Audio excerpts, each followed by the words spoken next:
SuperTalk Mississippi media production. This is Gerard Gibert, and thank you for listening to MidDays here on SuperTalk Mississippi.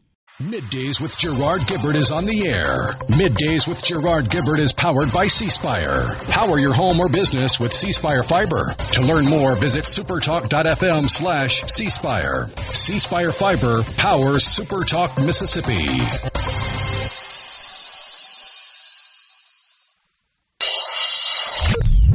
Get ready to go beyond the headlines and join a meaningful conversation with people from around the state. Hello. You're listening to MidDays with Gerard Gibert here on SuperTalk Mississippi.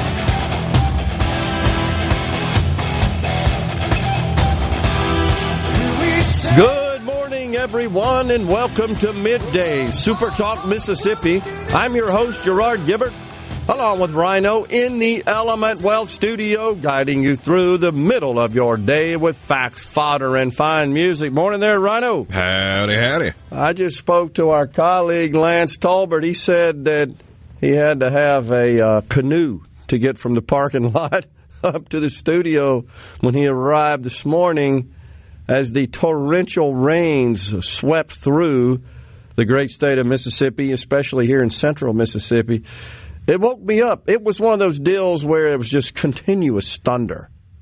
Wasn't like intermittent strikes of thunder. It was like just continuous as those storms moved through the area. More coming again, right, in the middle of the week? Well, if this is, I'm trying to get the radar to come up because all I'm looking at is a 5-minute-old picture. But as of 5 minutes ago, if you are in the southernmost counties of the Magnolia State, you're still getting hit by it. Okay, thank you. Yeah, so still moving through that area of the state, sweeping through the Magnolia State this morning, coming, of course, from the west, going to the east. The markets, wow. What a sell-off we had. And the red ink continues this morning, though the Dow has just turned positive. Earlier this morning, huge sell-off. That's because tariffs are coming back again, more tariffs on Wednesday, April the 2nd. Liberation Day, as the president describes it. The NASDAQ was down over 450 earlier. It's now only down 300. Only 300. And by the way, your price of gas looks like it is headed up. The price of oil sitting around $71 a barrel. The Dow has turned positive. Lots of news on that front. Mainly what's driving another sell-off today is Goldman Sachs has increased its recession risk to 35%. That doesn't sound like a lot, but it's enough to get the attention of the investment community.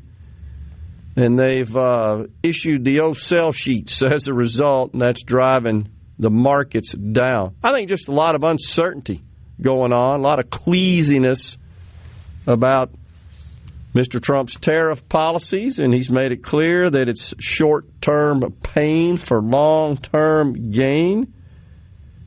He also came out and said that he couldn't care less whether or not his tariffs increase the price of vehicles.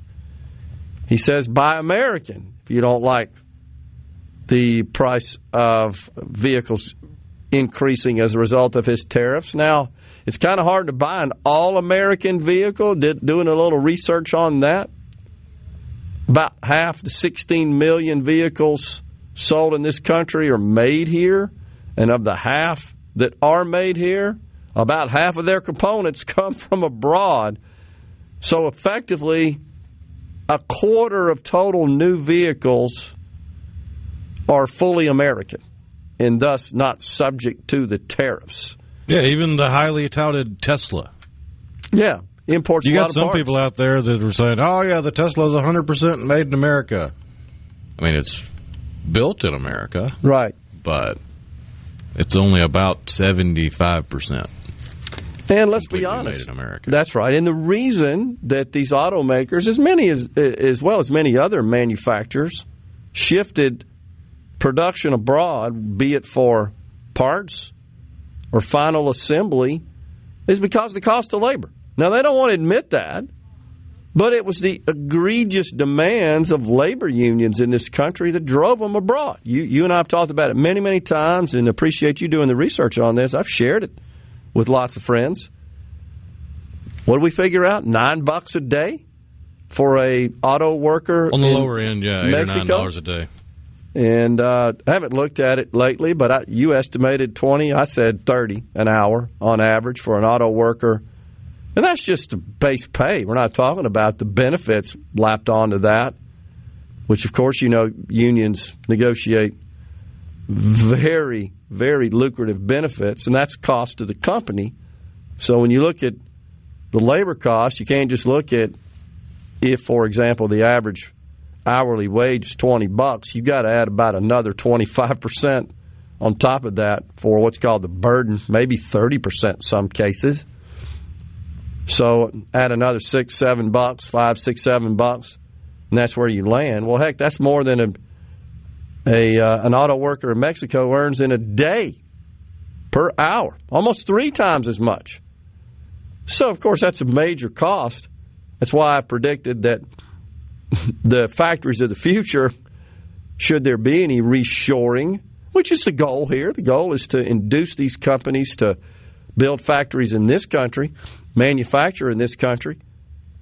They won't be full of people. They'll be highly automated, just a handful of people in the plants making vehicles. I was shocked to find out, Rhino, in my research, I can't remember if we talked about that, I being off on Friday, that only about 900,000 people work in the auto industry in this country. 900,000. I was shocked to find out how low that number is. And that's still with a fairly robust industry domestically. And that's, I think, a result of massive automation and technology that's really changed the landscape of automobile manufacturing in a good way. If those factories were full of people, you think a car's expensive now?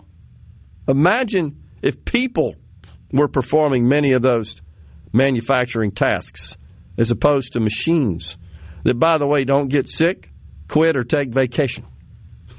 They don't sue you, and all the other myriad of risks and costs associated with people. So naturally, businesses are always looking to automate as much as they can. And heck, I'm reminded again of the Longshoremen Union, who have effectively negotiated with their employers. Don't you go automating these jobs now. You got to save those for people. We got to write that information down on a clipboard. By the way, we need 2, and you're going to pay us $80,000 a year, right? It's a true story. It's the most ass-backwards things I've ever heard. Don't you guys try to get efficient. What if we applied that to government? Oh, excuse me, we already do. That's why we're $36 trillion in debt and run $2 trillion deficits. Because we have eschewed any attempt to automate these tasks that these career bureaucrats make that are entrenched in these jobs. Man, is that landscape ever changing? And that's a good thing. Back here at home, sorry I wasn't with you on Friday. Stepped away from the mic to address the Mississippi chapter of the American Council of Engineering Companies. Delightful group. Really appreciate that. The opportunity to speak to those folks. And, of course, what's the top of everybody's mind is taxes. You guys know by now, we got a tax deal. Governor Tate Reeves had quite the ceremony end of last week, to celebrate this milestone of elimination of the state's income tax. Now, honestly, I think it's fair to say it's been met with a bit of resistance. And what I mean by that is just paying attention on social media to the extent that that is any accurate gauge or benchmark. And I'm curious on our text line what folks think. There seems to be a negative reaction. And it's largely because a couple things. One is the elimination occurs over a 14-year period of time. And had the Senate bill been enacted without the drafting errors, I dare say it would have been eliminated over an even longer duration of time. But as it stands right now, I'm calling the so-called triggers worthless. They're worthless. If we get to a situation where applying those trigger tests doesn't yield the ability to reduce the income tax by the prescribed rate in the bill, we got much bigger problems if that's the situation. All right, we're going to step aside for a break right now. We're just getting started on middays on this Monday at 11:05. It's Representative Rob Roberson. He chairs the House Education Committee. We'll get his thoughts on this legislative session. I think they're gaveling in today, right, Rhino, at 1 o'clock.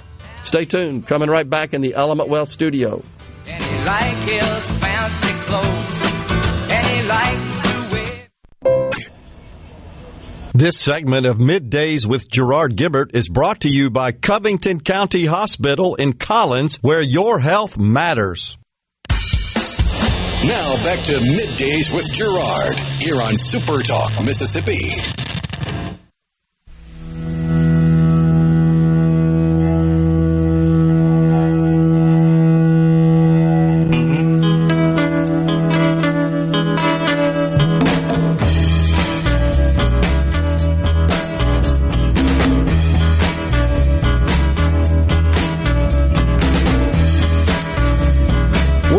In the Element Wealth studio, so I got to share this with you. The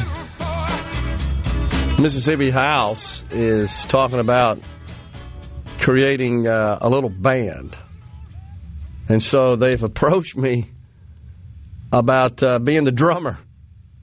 Representative Dan Eubanks is spearheading this effort, and he sent me the playlist of he created on Spotify. You know what they intend to perform. That's one of the tunes, by the way. How about that? And have you ever seen The Rain, also, by CCR? You got a lobby to get Inagata-Davida in there. I don't know at my age I have the strength to, but to play the old Inagata-Davida's drum solo like I did as a young drummer. Oh, my gosh. But that was kind of the litmus test in my day for being a drummer. That and Wipeout, of course. And according to The Simpsons, it's the cure for the hiccups. Just put a metal trash can on somebody's head and play the drum solo from Inagata-Davida. When you're done, they won't have the hiccups or they won't care anymore. I love it. Oh, man. We'll see where this goes. There's only one problem. I don't have any drums anymore. I got to go buy some drums. I've been scoping them out over the weekend. I used to play Rogers drums in my day. They were very popular back in that time period from England. Jolly old England, I think, is where Rogers drums were made and popularized by many of the big groups in those days. Chicago's Danny Seraphin, I believe, played Rogers drums, as I recall. And I was big, at least attempted to emulate Seraphin as best I could. But it ought to be fun if this comes to pass. I look forward to it. I've been listening to the tunes and practicing the licks a little bit, trying to memorize it. Some of those songs are not exactly the ones that I listen to for pleasure on a regular basis, so I'm trying to become acquainted with them. That ought to be fun. Drift Away, Dobie Grace, so one we play here on the show a lot. I would say at least these aren't super complex songs we're not playing Neil Peart and Rush here, which nobody can emulate, or John Bonham and Led Zeppelin and many others, of course. Just thinking about my days. I know I'm dating myself, and that's fine. Ought to be fun. Looking forward to it. So, back on taxes in Mississippi. I haven't checked the text line, just trying to get a feel, but You got the folks in the PERS program. Of course, Thomas and Greenwood makes it clear he, as the Trump, we shared with you in the last segment, President Donald Trump said, quote, "I couldn't care less if the price of vehicles rises as a result of tariffs." Thomas couldn't care less if the members of PERS do not receive their benefit checks. Is that a fair assessment, Rhino, based on he doesn't really give too much credence to the members of PERS complaints about it. But a lot of it, unfortunately, is hyperbole and not rooted in fact. They're all nervous. There's no doubt. You're getting benefits from PERS, or you're about to, or you've been contributing. You're concerned about the financial stability of the program because it's been discussed quite a bit, finally, in the last couple of years. This didn't just happen overnight. It's just finally starting to get some attention down there at the Capitol. And so they're concerned. Right now, the only action that's been taken by the legislature concerning the public employees retirement system is the creation of a new tier known as Tier 5. That's because it follows the present, most recently created tier, Tier 4. And all a tier is, it's a period of time defined for each tier within which a person who is hired enrolls in the program in accordance with all the plan structure of that tier, both in terms of the key issues, key factors, your contribution rate, your employer's contribution rate, the number of years required to vest, to earn benefits, the number of years used in calculating your average pay for the calculation of your benefit amount, the number of years upon which you can retire, either having vested or if you've got a certain number of years, you can retire at any age. Those are the key sorts of distinctions between the tiers. The cost of living adjustment's another key feature of a tier and how that's calculated. So the creation of this new Tier 5 is a significant departure from prior tiers in that it is not a pure defined benefit program like standard PERS is. It's a hybrid, what's called a hybrid. It's part defined benefit, part defined contribution. Again, quick primer, defined benefit simply means your benefits really aren't based on the amount of money you contribute into the system in a defined benefit program such as Social Security, such as PERS. And your benefits continue until you are no longer topside. Whereas in a defined contribution plan, you have an account assigned to you. You contribute to it. Perhaps your employer does as well. Standard 401k plan. That's what most people are familiar with. That would constitute a defined contribution plan. You pay in. Maybe your employer pays in. You dictate how that money's invested. You get ready to retire. What the balance is in that account is all you got. Once you have withdrawn it, you're done. That's different than a defined benefit program. You withdraw until, again, you are no longer with us on the earth. So this is a combination of those two structures. That's what Tier 5 is. But here's the catch. So how does this help PERS? That's, I think, the typical question. How does this help stabilize the program, improve its financial condition? Here's how. The employee under Tier 5, by the way, this would be, I think, Rhino, for anyone hired July 1, right, 2025. Sometimes I confuse because there's another feature that changes the Supplemental Legislative Retirement Program, so-called SLRP, and that has a March 1st, 26 date. This is a 7/1/25 date. And here's how it works. New employees hired in the public sector by an employer who participates in PERS, they will pay 4% to the defined benefit plan, PERS, and they will pay 5% to their personal defined contribution plan. The contribution rate remains level at 9%, just like it is today. However, the employer, which presently is on track based on the increase in the rate passed a couple of years ago. We're headed to a 19.9% employer, that would be of wages, contribution rate. Well, all 19.9% goes to the PERS program.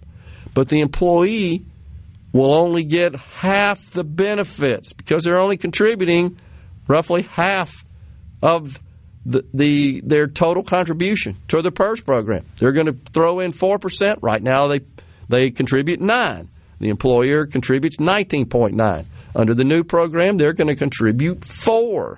The employer, 19.9%. All of it goes to PERS, less coming out.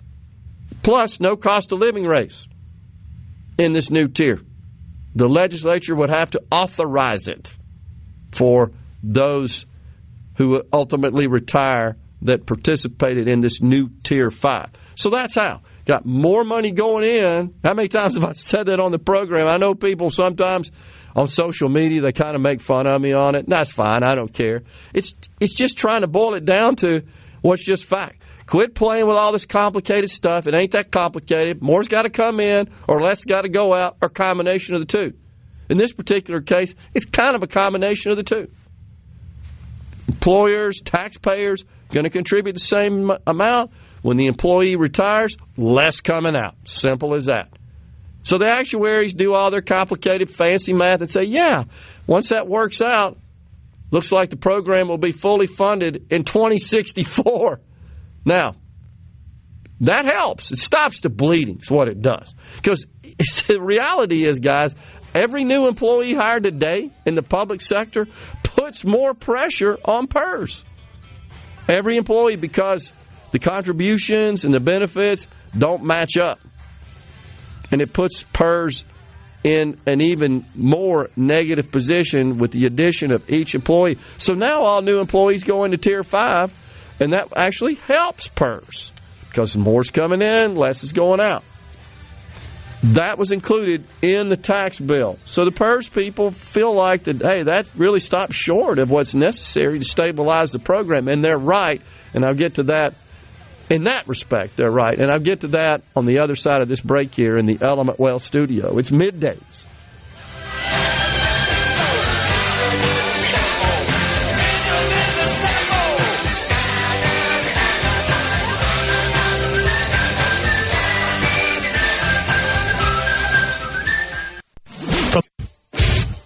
You're listening to Middays with Gerard Gibert, here on SuperTalk, Mississippi.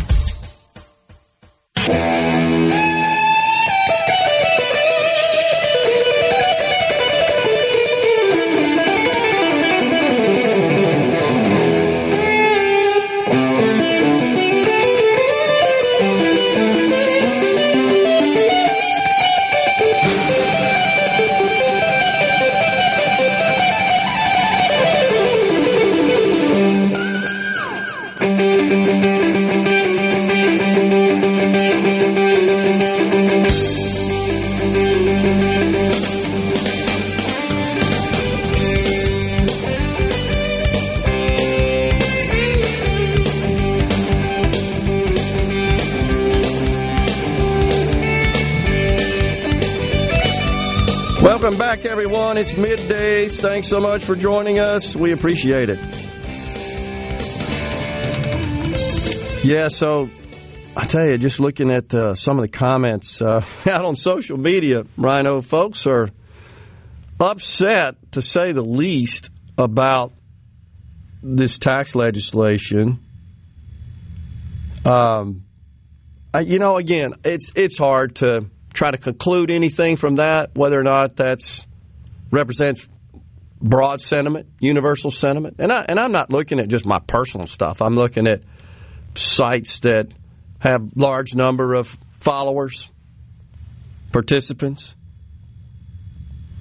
And it's interesting. So one of the questions is, does the new tier increase retirement from 30 to 35 years? So it's age 62 with 30 years, 65 with 8 years, or 35 years with no limit. Currently, in the Tier 4, there are really only two features of retirement eligibility: 30 years of service, any age, 65 and 8. So it would go to 62 and 30, 65 and 8, same as 4, or 35 and no age. So you'd have to work another 5 years. You know what I'm saying? Does that make sense? Okay. So, yeah, so think about that. If you got to work another 5 years before you can retire at any age, well, that means you're going to pay in 5 years and you're going to receive benefits out for less than 5 years. It'd be no different than increasing the eligibility age in Social Security, something that's been talked about quite a bit. But once again, this stops short of completely resolving PERS's financial plight. But it does stop the bleeding. And that's important. And I know, Rhino, and you're with me on this, I believe. You look out on social media and the PERS people think, they don't care about us. They only care about themselves. They're not addressing this. They're not going to do anything. Folks, that's just not true. I talk to these people all the time. All the time. Privately. I'm at the Capitol a lot. Pushing them on this issue because I know it's important. Wrote the dang article about it a year and a half ago just to call attention to it. They know. I promise. And as we've said on the show many times, and we've asked many legislators that have come in the studio, are there any plans to reduce PERS benefits? Because wouldn't you agree, Rhino, that's the number one concern. You're going to do away with my cost of living adjustment, my 13th check. You're going to reduce benefits. Oh, wait, I'm within striking distance of retirement. It's not going to be there for me. Not a single one has ever said, yeah, I'm pushing legislation to change benefits. In fact, I've said numerous times, if they do, we'd end up in court and we'd lose. And the PERS members would own the state of Mississippi. A bit of an exaggeration, but not by much. So that's not the case. The challenge is, what do you do about it? Now, the good news is, it ain't like next year everything falls apart. Same thing with Social Security. Although the situation in Social Security and Medicare, it's easy to say, much more urgent because we're within 8 or 10 years of that being a huge problem. So I do think that there's going to have to be more action. And that primarily, I expect, is going to come in the form of increasing employer contributions, just like we just did. 5% over 5 years. Where are we now, Rhino? Year 2 of that, I think, seems like. It's 0.5% each year for 5 for a total of 2.5, taking us from 17.4 to 19.9. That's where we're headed. That's the employer contribution rate.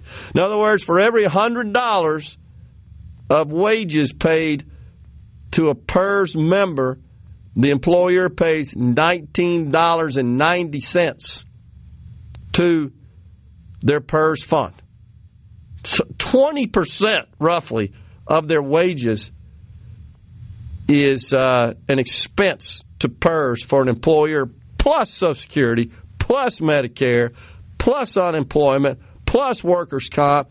Next thing you know, for every dollar you're paying someone who's in the PERS program, you're paying about 35 to 40 cents in this additional burden. That's where we're headed. They know. It's just what to do about it. So that's what I think is going to happen. We're going to end up increasing the employer contribution rate even further. Here's what's notable about that.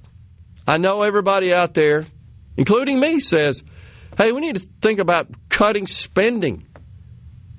I'm with you at the state level. Unnecessary, frivolous, extraneous, wasteful, duplicative spending, absolutely. Let's cut it. Let's get rid of it. But at the same time, you're increasing the employer contribution rate to take care of PERS, which is an increase in spending, significant increase in spending. That's why that's so dang hard to do. And we're seeing the same thing in the federal government. It's easy to say that. I mean, I see it every dead-gum day. Somebody on the Republican side from Washington, we just got to cut the spending. And I'm thinking, dude, you're the one that signed off on the legislation. And by the way, you don't touch where the increases are occurring substantially. And that's Social Security, Medicare, Medicaid, interest costs, veterans benefits, a myriad of other federal assistance programs, Obamacare, subsidies, down the list. That's where all the dang spending increases are being incurred. You're only talking about the 15% that you actually appropriate. In other words, you're not serious. So the same thing with respect to the state's budget and taxes. The big oversight, in my view, on this, Rhino, is that everybody's complaining about the gas tax, the increase in the gas tax, but nobody seems to acknowledge the decrease in the sales tax on groceries. It's like that didn't even happen. But how many times have you and I heard, man, they need to decrease the sales tax on groceries? Well, here you go. July 1, it goes from 7 to 5, and like that doesn't enter into their equation. It's almost like the most vocal and ardent naysayers were going to be upset and have their panties in a twist no matter what happened. And I'm just astonished by that. So, are you? Well, there's I won't say sizable, but there's a portion of the population that lives in the Magnolia State that seems to get up every morning with the sole purpose in their life being to get offended and outraged over something they have no control over and doesn't impact them in the slightest. And here's where I'm going with that. Please sit down, folks, and think about, do a little analysis. How much do I spend on gas? And by that, you would need to know how many gallons you consume, because this excise tax is applied per gallon. And then think about how much you spend on groceries. Now, I did that math in my household, by the way. It's not a huge amount of money, but it saved me about $140 a year. That's the way I did the math. When I consider in my household, it's just my wife and I have 2 adult children, live on their own. But I looked at my wife and I and essentially how much gas, how many gallons we both consume. And then I looked at our grocery bill on average. And I did the math on that. I took 2% off my grocery bill, and I added 9 cents per gallon of the gallons, and I did the simple math. But I've seen people like, this is going to cost me thousands. Like, you drive that much? I mean, I saw where one person said that they're that they knew of a person who's in the trucking business. Now, of course, they're going to drive a whole lot more than the average person, and naturally this is going to have a bigger impact on them. But the figure that they suggested it was going to cost them, I did the math on that. Like, wow, that's a lot of gallons. I mean, hundreds of thousands of gallons per year.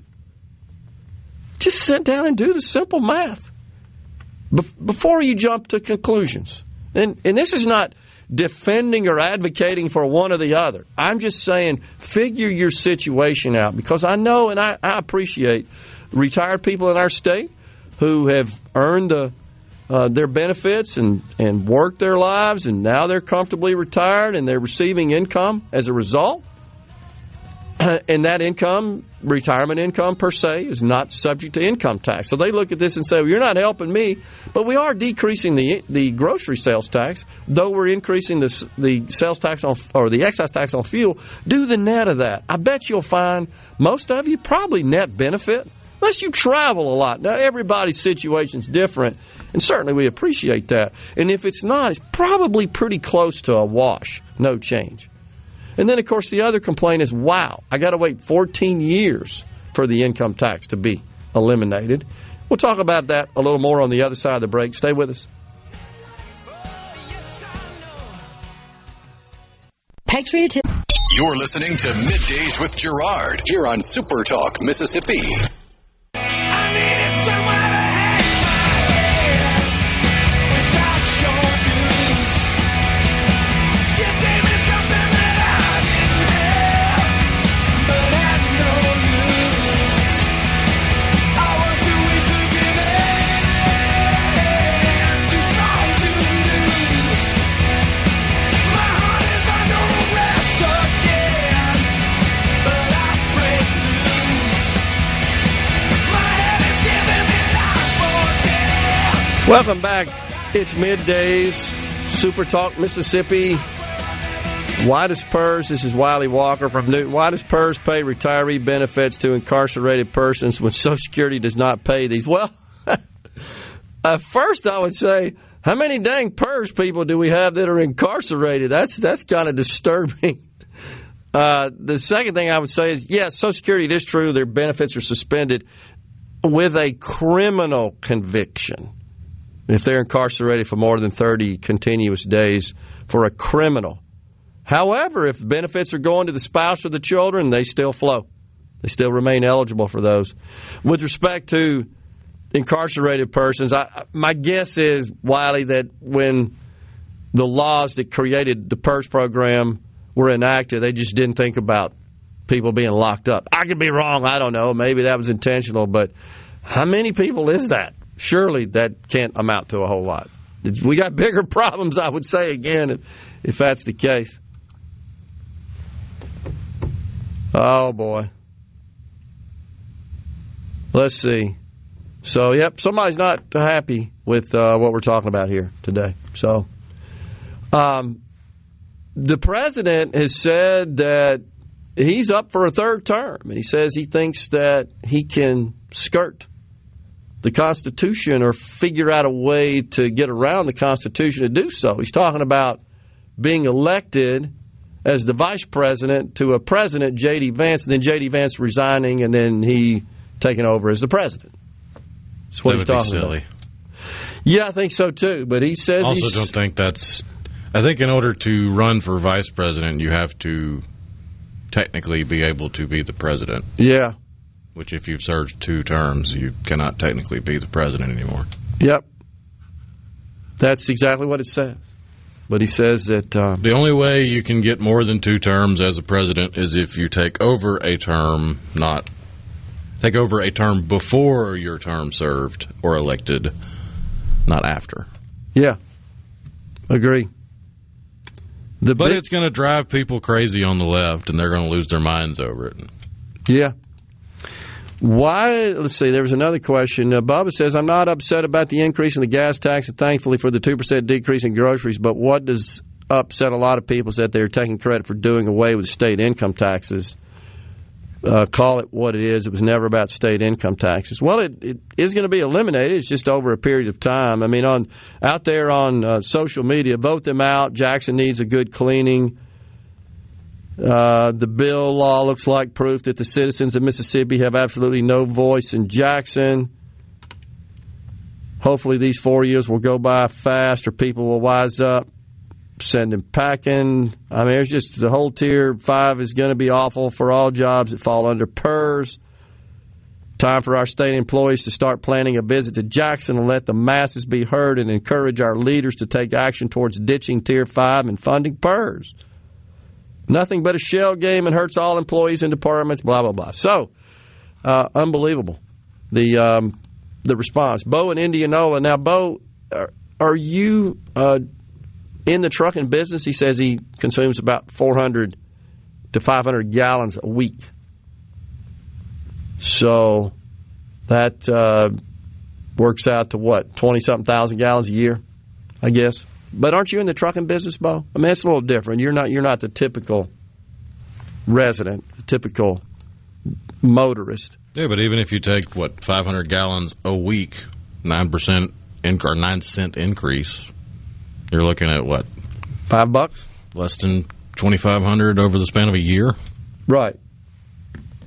And that's your business. Now, it's a question for Bo if you're in the trucking business. Most folks that I know that are in that business have like a fuel surcharge as part of their contracts that they can adjust the price up based on a fuel surcharge. It's like built in. It's not like a static fat fee. Yeah, he says he hauls cars and equipment.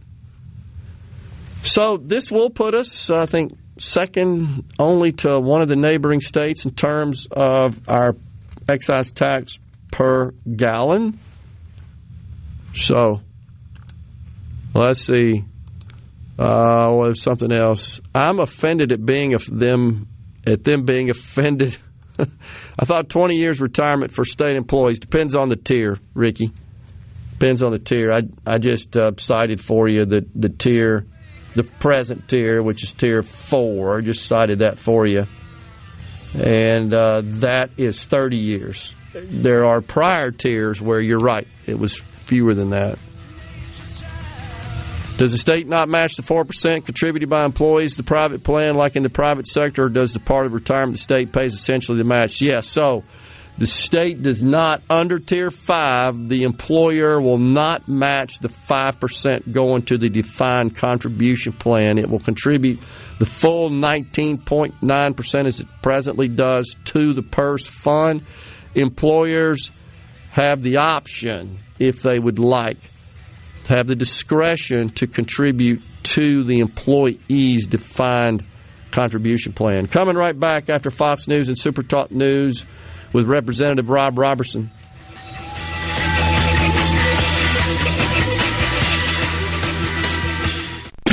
Of Middays with Gerard Gibert is brought to you by the Mississippi Business Journal. Visit msbusinessjournal.com. Scott Coopwood, publisher and president. Get ready to go beyond the headlines and join a meaningful conversation with people from around the state. Hello. You're listening to Middays with Gerard Gibert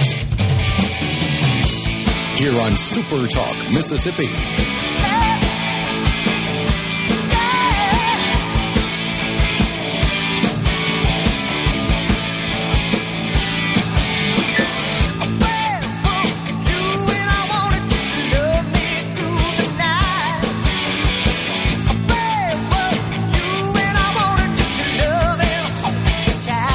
Welcome back, everyone. It's Middays, hour 2 of the program.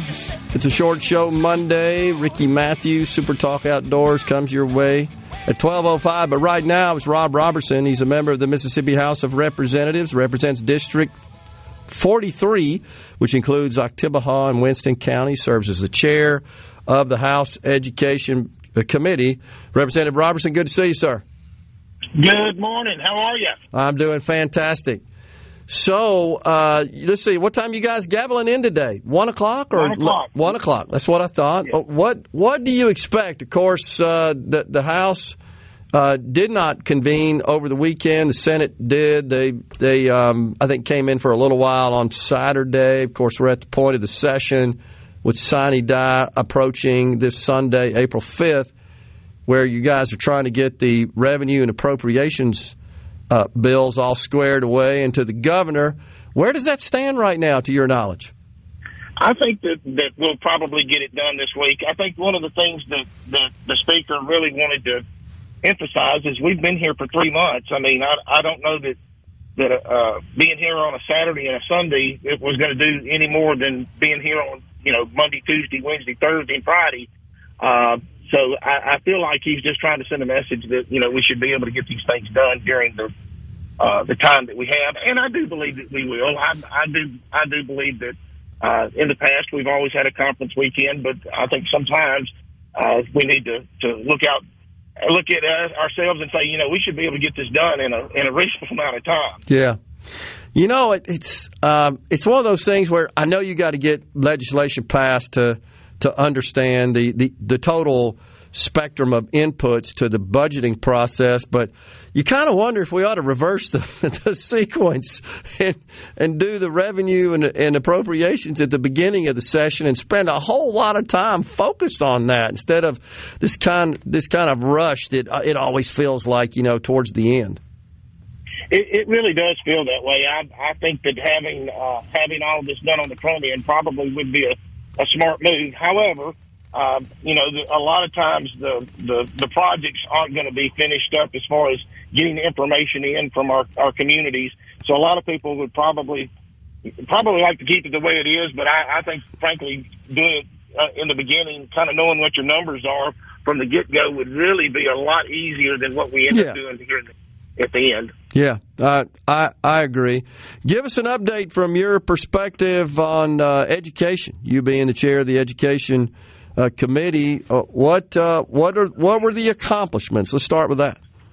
Well, I will say this. I think we're living in some really exciting times between the fact that you have the feds that that obviously look like they're going to take a step back away from the states and let the states and the communities run their schools, or at least that's what it appears to be. I think some of the accomplishments that we were able to do this year, we got some good things in the making for trying to attract teachers that are in the works. Some of the things that I had pushed, or at least wanted to have conversations about, we didn't make the strides in those directions that I would have liked to have made. However, I do think that the Senate and the House are going to have some meetings this summer. We're going to talk about the Tim Tebow bill. We're going to hopefully talk about consolidation and some things that will help put our schools back in a place to where they're financially able to make it in the future. I do think we'll have some conversations about what school choice looks like for Mississippi. School choice is going to look a little different for every state that goes down that avenue, and I think for us it needs to look a little different too. So finding some agreement between the House and the Senate on those things, I think, will be a wonderful achievement for the summer. I'm not as optimistic about what we have accomplished for the 2025 session. However, that's just part of it. You can't expect to hit a home run every time you go up to bat. Yeah.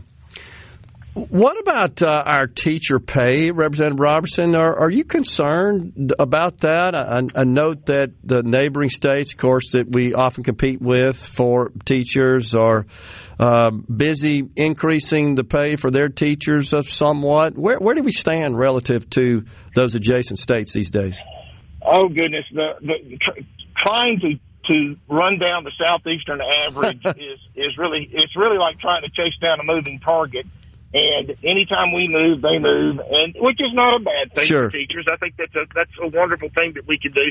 I think over the course of the next couple of years, we will have to revisit these things and see where we are, see where we're going.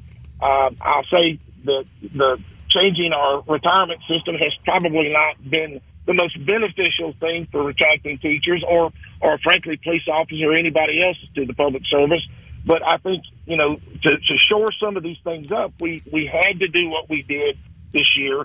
I do want to remind folks that we go back every year and we'll be able to look at these things and see how they're working and be able to maneuver with these things, whether that be an increase in pay for teachers or whether that be looking at our retirement system as to how that's working to attract people into the jobs and what that looks like long term. I can say that it's pretty obvious to me that the Tier 5 is a little less than what I would have liked it to have been, but I think that everybody feels that way.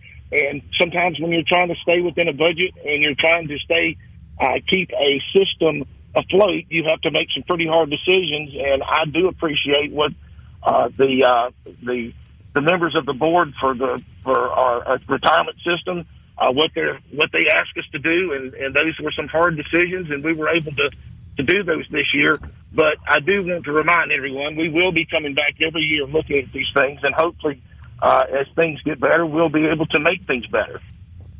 Yeah, the Tier 5 situation is something that I've seen sort of mixed reviews on. Some are welcoming it as a way to at least begin the process of stabilizing the PERS program, and others are saying that this could be a significant hindrance in hiring new staff. It may be. There may very well be. I will say that the bulk of the officers that I've talked to or teachers that I've talked to, especially when they're young, the retirement system is not necessarily something that's first and foremost on their minds. They just want to be that profession in which they've chosen. Yeah. I would like to return to this as we are able to dig our way out of this proverbial hole that we're in and make certain that we're covering our retirees in the future. I do think that in the future we'll be able to do something better, but we're kind of in we're in the short run right now, and we've got to get some things fixed so that we can move forward.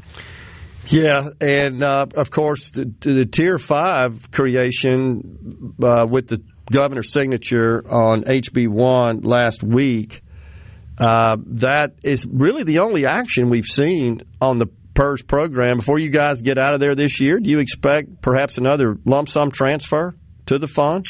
I think there's a possibility of a drop in there if we need to. I think that the speaker and the lieutenant governor have got to kind of come to terms with what we're going to do.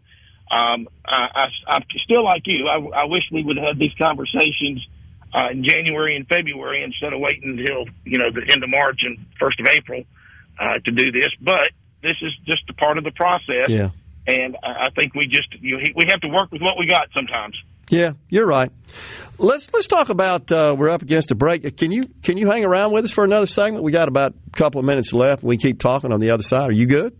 Yes, sir. Yes, sir. Okay.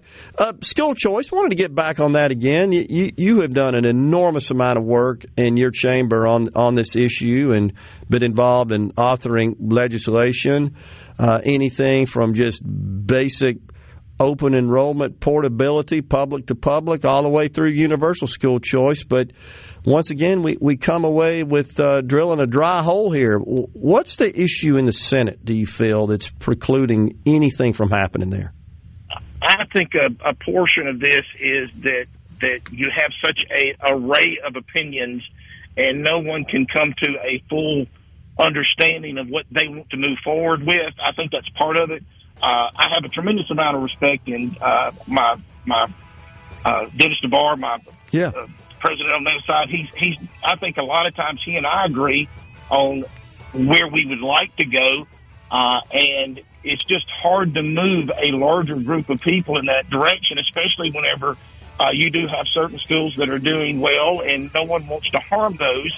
And then on the flip side of it, you have a local control on schools that aren't doing so well, and they don't want to lose control of that either. So there's this pushback from local districts as we move forward. Now, the funny thing is, whenever you ask a parent, hey, are you in favor of choosing the school in which your child goes to, the vast majority of them say yes, that they would, they'd like to be able to do that. Yeah. But when, the devil's in the details. Hold your thought there, Rob. Hold your thought. We're taking a break. We'll come right back, continue the discussion. Thanks. You all. Middays with Gerard Gibert. Let's do this. On SuperTalk, Mississippi. Let's go.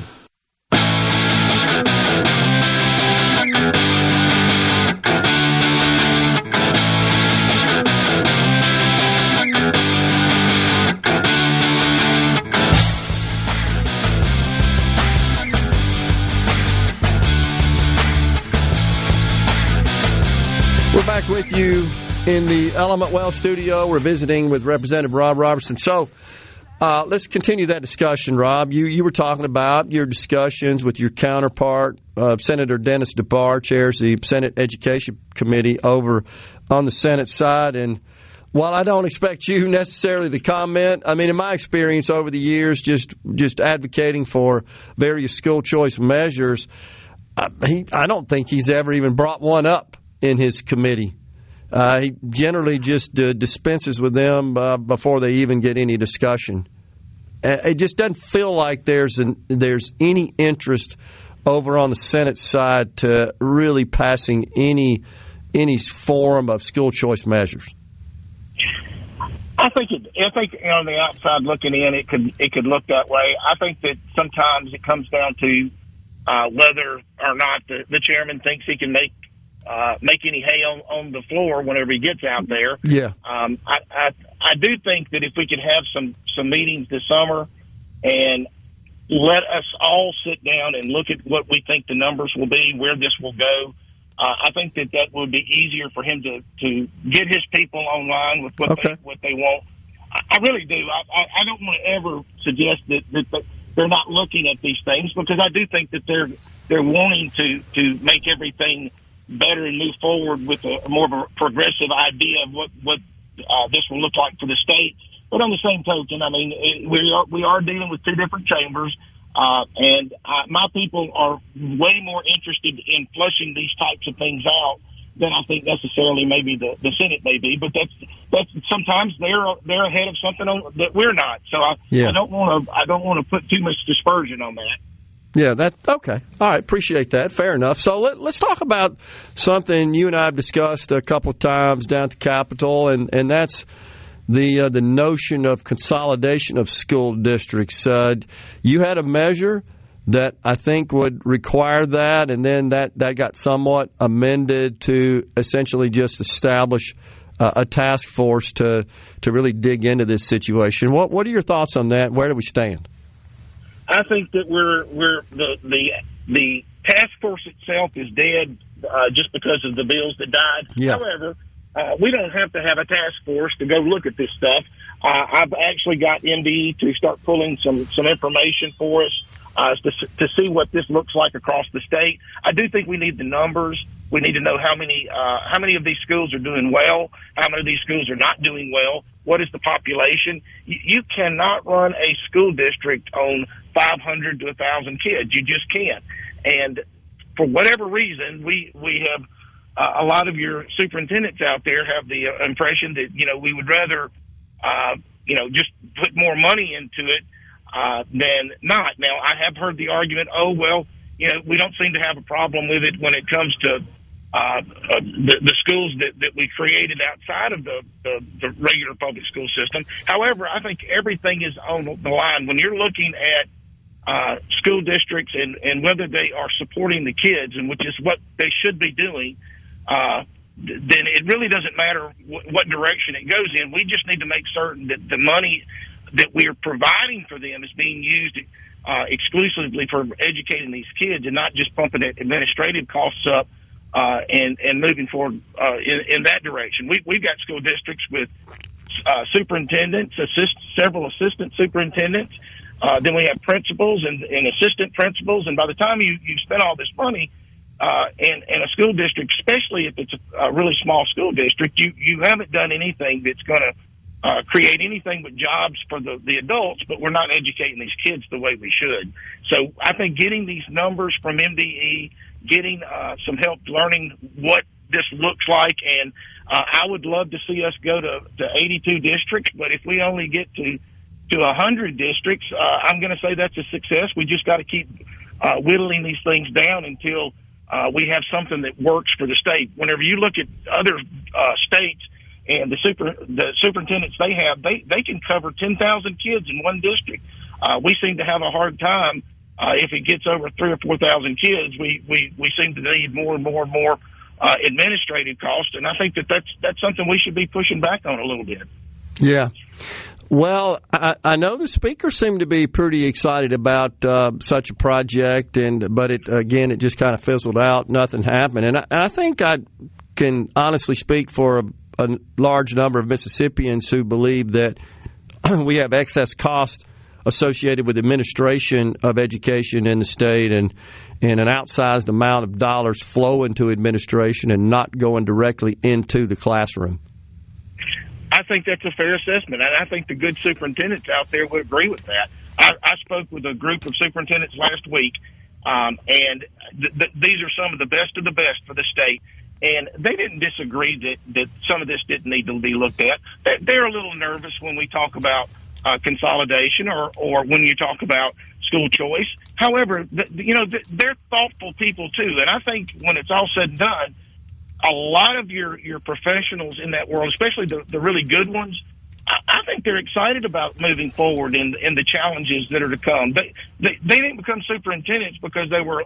I really do believe the good ones are looking for a challenge, and these are challenging times if you're in that world, and it's an opportunity for these people to leave their mark.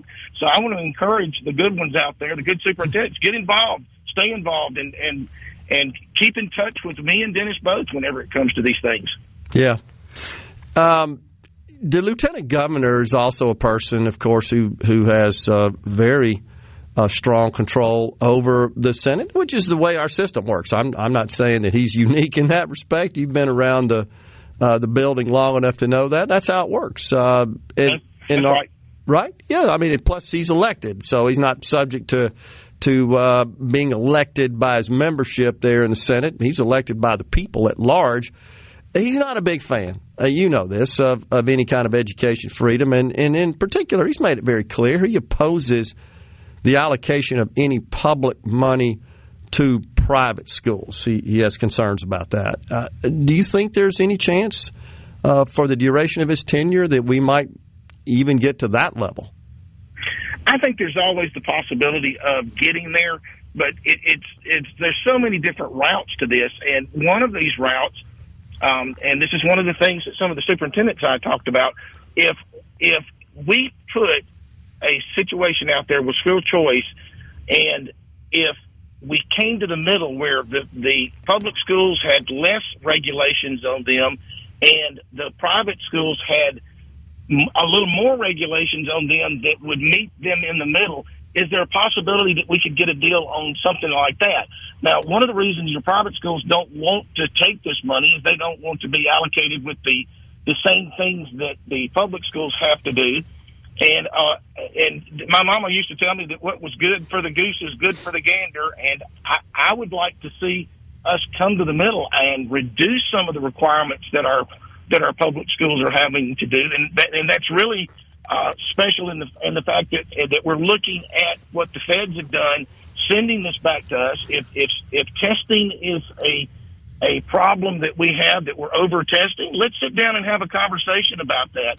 If making certain that money is being spent, public money is being spent on our teachers and on our students the way it should be, let's make certain that is done in our private schools if they accept this money, because that's been one of the concerns that I've heard the lieutenant governor mention would be, that we're just handing over money without any process to make certain it's not being used unethically.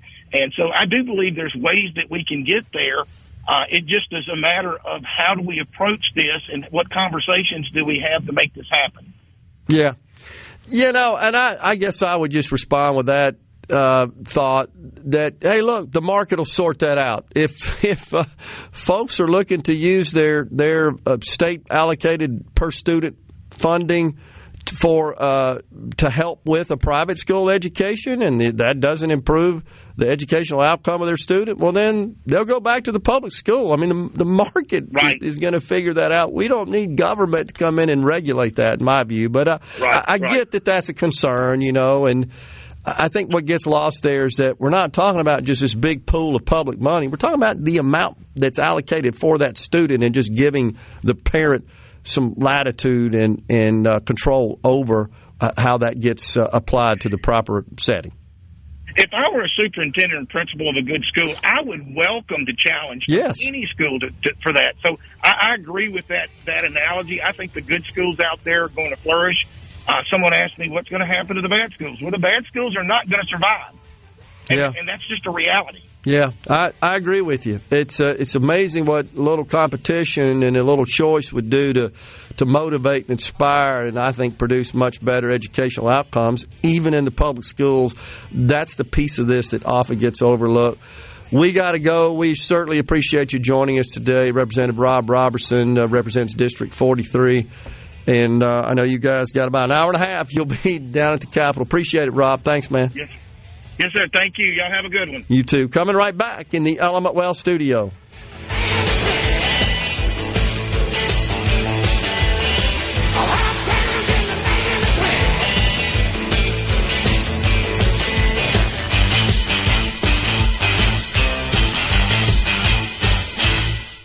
Bring it on. Middays with Gerard Gibert. It is on SuperTalk, Mississippi.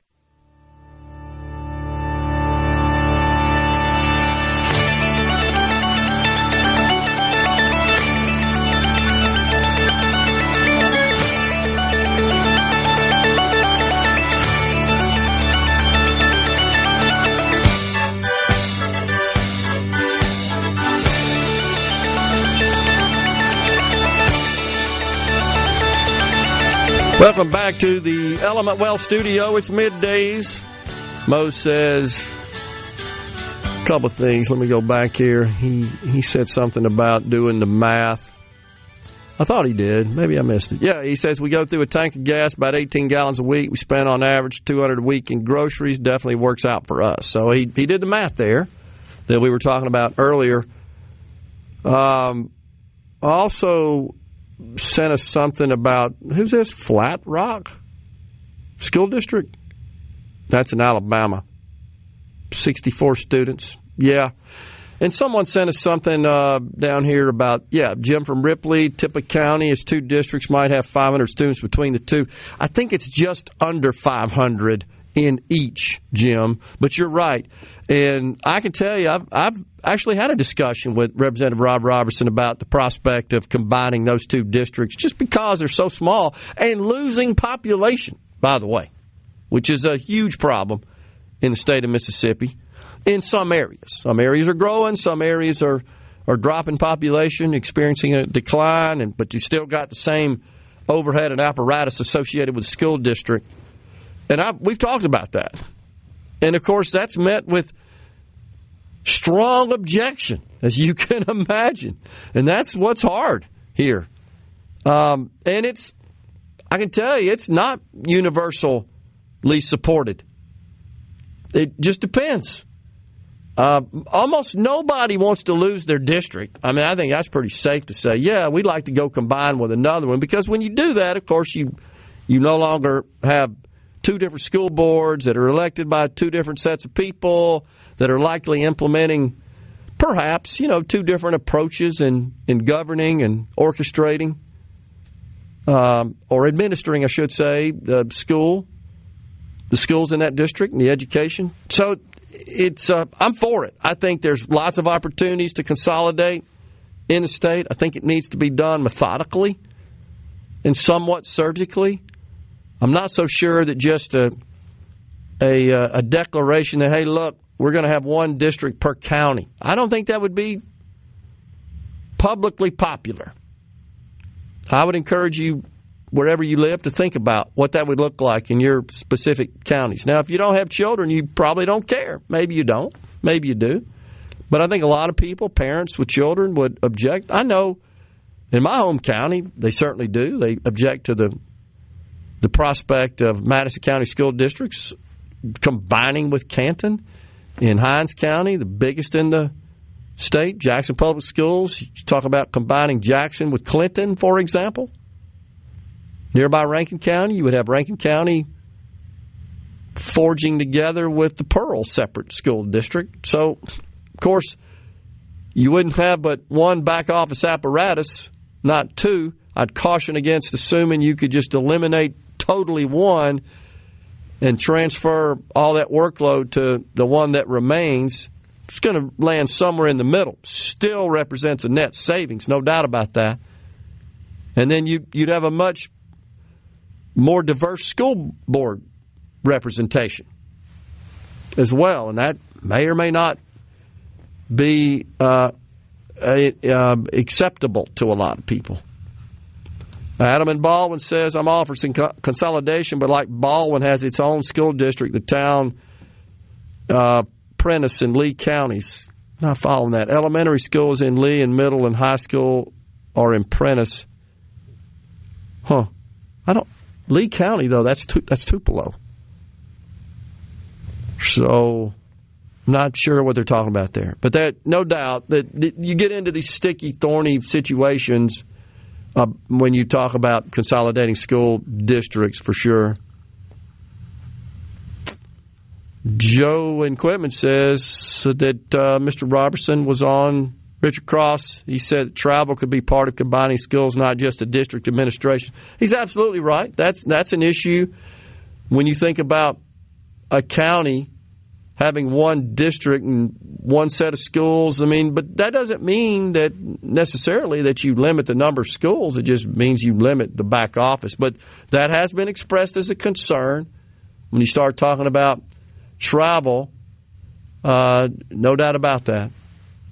Had to pick a spot in the middle of the 3 counties, so now new schools have to be built and paid for by county taxpayers and students based on extra hour or more. It's just really hard when you've got a sparsely populated area that you're trying to serve. There's no doubt that dramatically exacerbates this issue. When you've got densely populated areas, it's much easier to achieve. Thomas in Greenwood has sent an absolute book today. He wants you to know, for the most part, Rhino, that he can beat the markets, by the way. And if he had control over his own money, if he were, for example, a public sector employee in a defined contribution plan, he could ensure that his benefits would be substantially greater than anything that the PERS program would provide, which, of course, are benefits for life. He wants you to know that. He's absolutely cracked the code on the markets. He says public employees sacrifice so much. He's being facetious here. They gave up making $1 million a year to serve the public and make low pay. At least that's what they say on Friends of PERS. He's talking about the Facebook site. Soften the blow on Tier 5 by showing what people can make a 401k versus the peanuts you get from defined benefit. So, Thomas, I know, man, you've cracked the code. You've figured it out. You can absolutely ensure that all these people who are going to contribute 5% of their income, let's just say a $50,000 a year teacher contributes $2,500 a year to their defined contribution plan, and let's say they work 30 years. What's that, Rhino? About $75,000? That they're, from that, going to be able to invest over that 30 years $75,000 to generate enough money to live for another 30. Show me your pro forma on that, Thomas. Now, one of the things we should be concerned about as well is just the markets and how they are not too happy with the present economic conditions, and that is causing problems. Let's see here. What else we got? Yeah, Andy, who I know is passionate about school choice. Rhino, you know that. We've seen many of his texts and read them. And he's talking about the government getting involved. This is an objection, Andy. You know that, and I disagree with it. That hey, if we're going to let public money fund and be used as vouchers to defray some of the cost of private school tuition, it depends on the private school. So the amount you get is the amount you get. If you choose a private school that's more expensive than that, you are responsible for the excess. It could be a situation where the private school tuition is less than the amount that's allocated per student for a public school education. And I agree with you, Andy. I disagree with the notion that we've got to have more government oversight and regulation over the private school to essentially support the idea of public to private transfer. I completely agree with you on that. As I said with Representative Roberson, the market will figure that out. If you're using your money that you're getting for your child at a public school, take it with you and transfer it to be used for private school education, and that private school education isn't improving your child's education, well, then you're going to back out of school. I mean, the market will sort that out. And by the way, the word's going to get around, hey, don't think about doing that because that private school doesn't perform very well. That's what I think ought to happen. Mo said something earlier about President Trump successful in deleting the Department of Education. Can our state DOE eliminate all the required testing and reporting? You know, those are guidelines more than they are requirements, Mose. It's still administered at the state level. We can do away with a lot of that right now. They just choose not to. And I can't really explain why. And it's hard to tell in any discussion coming out of Washington how that would affect funding for public school education here in the state of Mississippi, or all the states for that matter. Darren in Jackson says they're superintendents because it's lucrative. I say let the market sort that out. And these are school boards that are hiring the superintendents and that are determining the compensation for said superintendents. The market should sort that out. If we're not happy about that, our remedy is to elect school board members who won't approve of those pay packages. You have an opportunity to do that. Let's see what else. Why can't you just do what the people want, says Paul and Hernando. And the real answer to that, Paul, is that it's controversial as to what the people want. I mean, there have been different organizations who have done polls. It just depends. It really does. I've seen a lot of people very vocally opposed to any form of school choice, and in fact, I can name a few races in the House in particular where the advocate for school choice was soundly defeated because of their advocacy. So it really just varies from area to area around the state. Final segment next.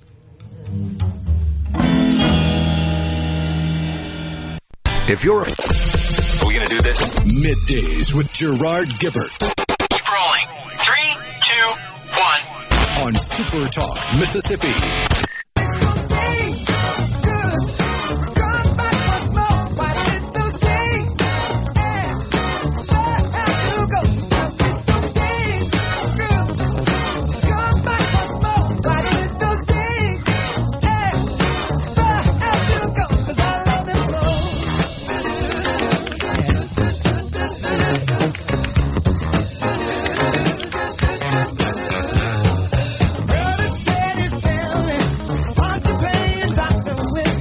We are back in the Element Well studio.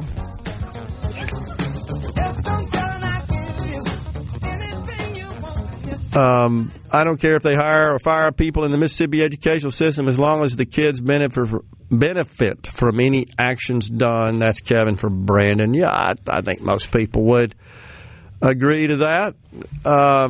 As far as urban school districts, to me, it seems the failing districts, this is on the C Spire text line, are trying to merge with the passing ones for whatever reason, maybe to try to provide gain in the failing district. Canton had the opportunity to join Madison County years ago and decided not to. Now that it is a failing district, they want to join Madison County. I don't remember that. I don't think that's the case, but you may correct me if I'm wrong on that. Baldwin city limits is in Prentiss and Lee counties. Okay, I got you. Spans the counties. I see what you're saying now. So, yeah, but you still could accomplish school district consolidation, even if it's across the counties. I get the nuance there based on the one per county, but you could take the Baldwin City School District, split it up. If we were to reduce down to one district per county, wouldn't be a problem. What else we got here? Somebody said something about, I'm looking for it. I apologize for that. I'm looking for it. And that has to do with transportation. So their assertion was, well, they want more money in the form of fuel taxes to hire more people. That's actually never been the rationale for increasing the excise tax that I've heard from the executive director, Brad White, or the transportation commissioners. Their contention has always been, and help me, Rhino, if I misstate this, contention's always been that a recurring, reliable stream of additional revenue is needed to access additional federal funds for the purpose of new road construction and maintenance on existing roads. And the reason is because the federal government says, okay, if you want these grants, which, by the way, it already funds, 60% we get of our Department of Transportation budget comes from the federal government, not the state government.